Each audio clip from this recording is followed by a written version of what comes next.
Qu'existe-t-il maintenant comme type de machine, de manière générale? Vous trouverez donc des machines comme celles qui sont autour de moi, que ce soit à membrane ou à piston, qui fonctionnent de manière électrique. C'est celle que la plupart des gens vont généralement se tourner vers, puisque ce sont des machines donc, qui sont faciles d'utilisation et donc généralement les réseaux en Europe ont suffisamment de voltage de sorte à faire fonctionner ces machines correctement sans aucun problème.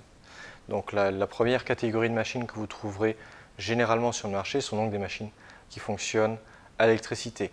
Mais vous trouverez également, suivant les marques, suivant les modèles, suivant les types, des machines qui fonctionnent également de manière à air comprimé par exemple.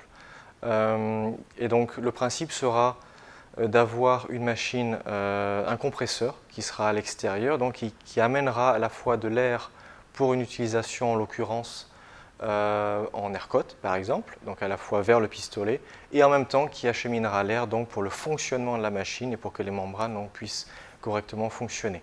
L'avantage de ce type de machine, par exemple, c'est que donc sans électricité il n'y a pas d'étincelle, sans étincelle il n'y a pas d'explosion. Donc si vous travaillez donc avec des produits solventés, que vous pouvez très bien utiliser avec les machines classiques qui travaillent à l'électricité, mais que vous, d'habitude, vous mettez par exemple dans des zones donc, aérées. Donc le gros avantage avec ces machines à air comprimé, c'est que si vous travaillez dans des endroits clos, où il n'y a pas, donc la machine ne respire pas, et bien sans électricité, sans étincelles, vous êtes garanti que vous ne risquez rien pendant l'utilisation de votre pompe. Alors que pour un produit solventé, donc, comme je l'ai dit, avec une utilisation clos, cela peut comporter éventuellement des risques.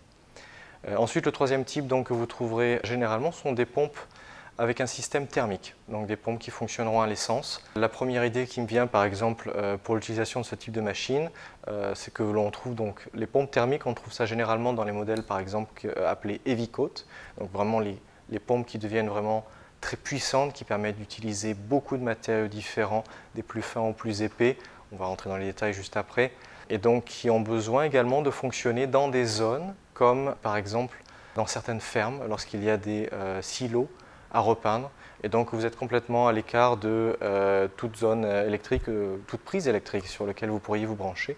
Donc c'est là où un gros avantage viendra avec ces pompes thermiques, donc qui pourront être utilisées très facilement dans tout type de lieu au final, et donc quelles que soient les zones d'utilisation.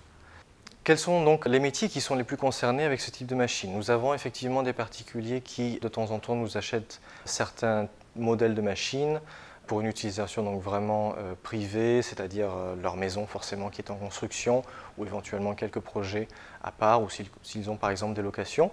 Mais le métier donc, qui va le plus avoir besoin d'utiliser ce type de machine, quelle qu'elle soit, sera le métier de peintre en bâtiment, généralement. Peintres artisans, mais surtout peintres en bâtiment seront donc le métier qui reviendra le plus pour ce type d'utilisation, ce qui vous permettra d'avoir une qualité de rendu et une rapidité d'exécution donc sans égal. Donc cela va s'avérer donc un grand gain de temps et d'argent du coup pour ce type de métier-là.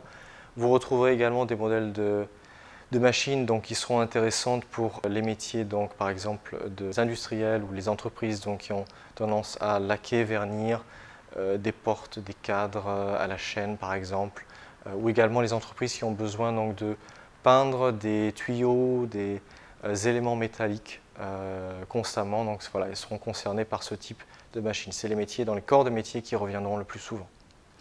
Donc enfin, concernant les matériaux donc, qui seront utilisés avec ce type de machine airless, en l'occurrence aujourd'hui, donc la gamme d'utilisation sera vraiment très large. Vous allez voir que vous allez pouvoir utiliser des matériaux donc forcément très fins, c'est-à-dire lac, lasure, vernis, en passant donc par des matériaux de peinture, par exemple acrylique, solventés pour des dispersions intérieures, extérieures.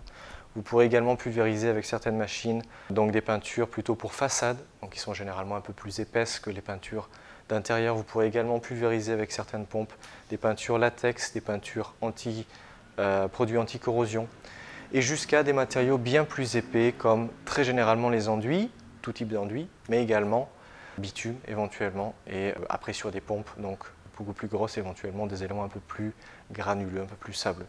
Donc vous voyez qu'avec ce type de machine, vous aurez donc une large gamme d'utilisation. Encore une fois, bien sûr, pensez bien qu'il Il existe donc aujourd'hui une grande série de machines sur le marché. Pourquoi? Parce que chaque machine a sa puissance, a sa capacité.